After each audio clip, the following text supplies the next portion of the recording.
Hi guys, and welcome back to another draft on my channel. So what I think I might start doing with drafts like these is just put them into a series and just have a series dedicated towards getting really high rated drafts. I mean, this isn't the highest rated draft I've ever got today, but it's definitely a really good one.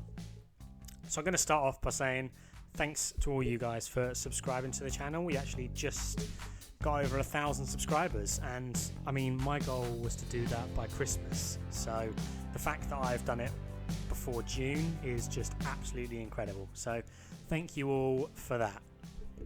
But enough of that, I'll start getting into the picks in the draft now. Brilliant first round, elite round. We actually get CJ Mosley here with 2 golds, which seems to happen all the time, and I'm really not sure why. So if you know the reason why for that, definitely leave a comment down below, because it doesn't make sense to me to have a 96 rated middle linebacker with sort of 80 rated golds. But I'm not sure who to go with here. I mean, all of them are pretty decent options because they're all positions I need, but since I'm running a 3-4, I'm going to go with middle linebacker again, just to secure, the middle of the field. And then first gold round we've got here, once again, all pretty good picks, but we're going to go with White there, just because he is an absolutely phenomenal card considering his rating. I mean, he's quick, he's really good vertical threat, which is what I'm going to abuse him for. But here we get a really good elite round. I mean, we've already got both middle linebackers, so we have to choose between 2 cornerbacks, which isn't the worst problem to have in the world. And I'm going to go with Johnson there, 91 rated, just because he is a tall cornerback, which really helps.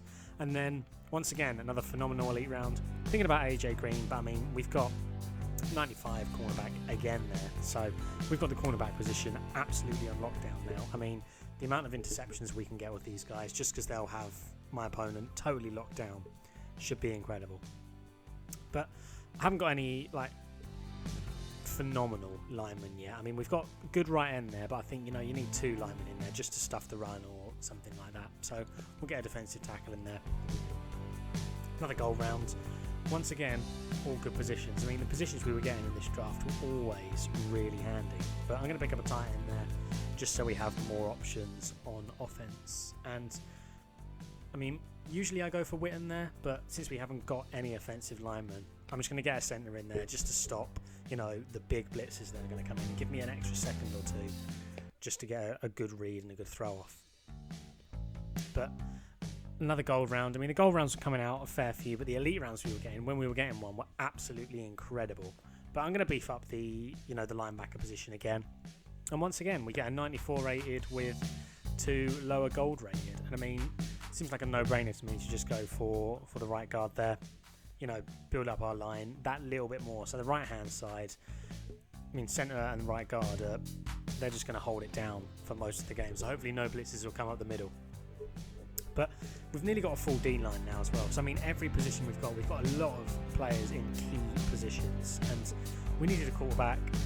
I mean, Stafford, the gold card, isn't the best quarterback in the world, but obviously, Lions fan, going to be a bit biased. That 98 throw power really, really helps.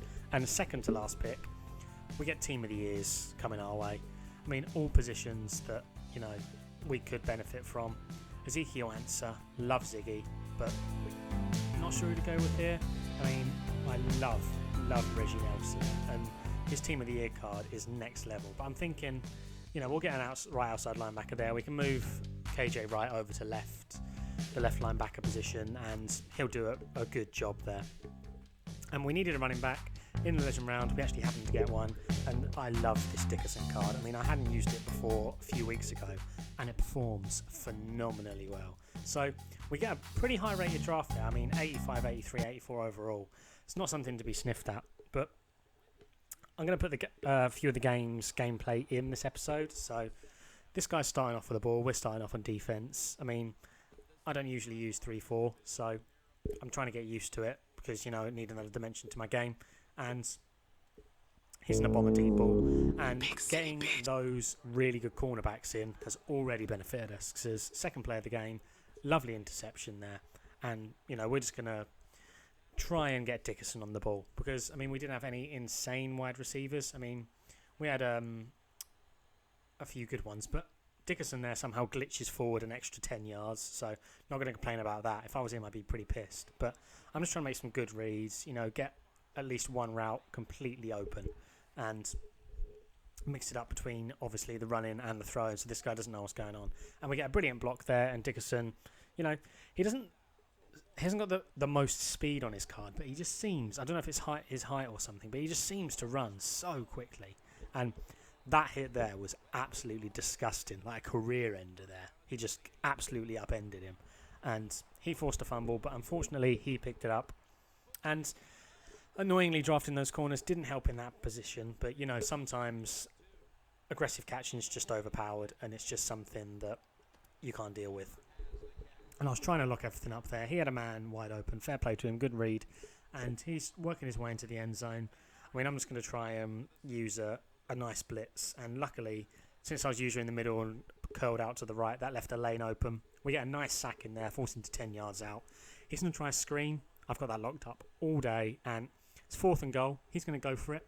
No reason not to at this point. He could take his field goal, but he didn't, and luckily for us, he nearly got in. I mean, he would have been on the 1 yard line anyway, but we disrupt the pass. We're going to go from there, and I'm going to try the screenplay because it was working reasonably well. Whenever I use it, it works. So Dickerson's going to get good first down there, much needed first down, just to keep the ball moving. And once again, wide open route there, coming towards the end of the second. So I want to sort of run the clock down a little bit and just get some points on the board. Really, I'll be happy with that. But as you can see, that there, brilliant throw. I mean, the route, he could have got the interception. He got a bit unlucky on his part, but threw it at the perfect time. His guy had overrun it a bit, and we just needed a few sort of inches to work our way into the end zone. And this guy here, brilliant read there by him. I mean, he was wide open on the left, and I'm just trying to stop him getting a touchdown at this point. Don't mind giving up a field goal, but he throws it right down my throat, and that's just getting a good secondary in has really benefited us because, I mean, everything he was throwing, it was locked up if you actually watch. But it's coming towards the end of the second. Wide open for a final touchdown of the half. So we're going into the half 21-0 up. I think we start with ball as well from memory. I think we started with a ball. And, going to go for a screen pass again. He doesn't read it whatsoever, misses the tackle, and Dickerson, he's just going to shrug off anyone that gets near him anyway, and he's clean in. And at this point, this guy had enough, and he was out of the game.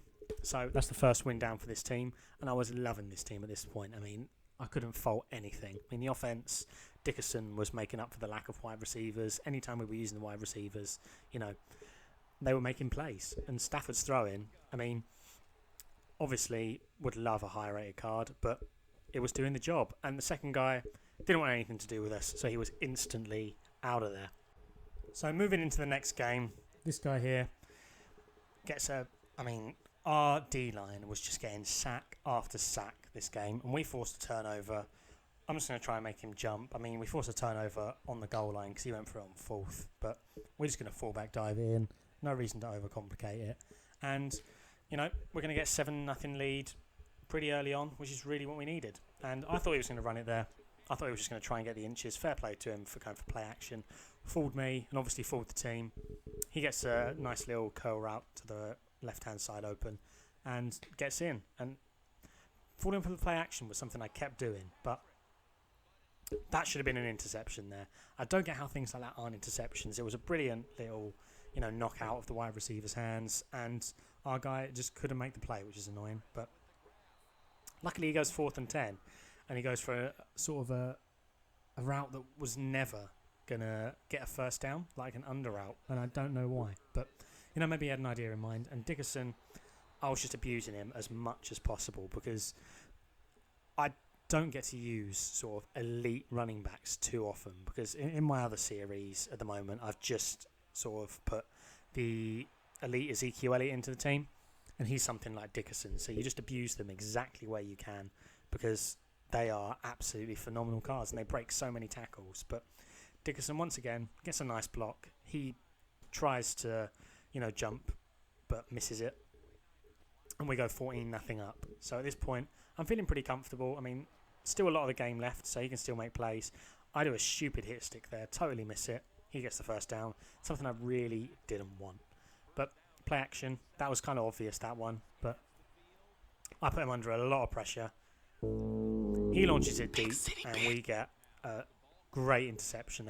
So getting those elite good corners in had benefited us beyond belief. But he forces us to punt, as you can see, 4th and 16. He got a sack or two and was just... I had nothing going for me that time. I was panicking because I was so near to my own end zone, if I'm being honest. So I just wanted to get the ball out quick. I'm just trying to force him inside here, because I know if he goes inside, we'll have enough guys there just to, lock him up. But he needs to score quick. And I'm not sure who he had at quarterback, but he just threw it straight down my throat there. And it's coming towards sort of the end of the second. I just want to try and get a field goal or something. And as you can see, X was getting wide open there. We're just going to throw it to him. We're going to get out of bounds, so we have 5 seconds left. But stupidly, I sat in the pocket for too long, ran out of time, and didn't get anything from it. So, starting off the third quarter here, we're making a nice little game there early on. I know I just need some points to get a 3-possession lead. And as you can see, R1 was so open there. He had about 3 steps on everyone. He was so far ahead of the play.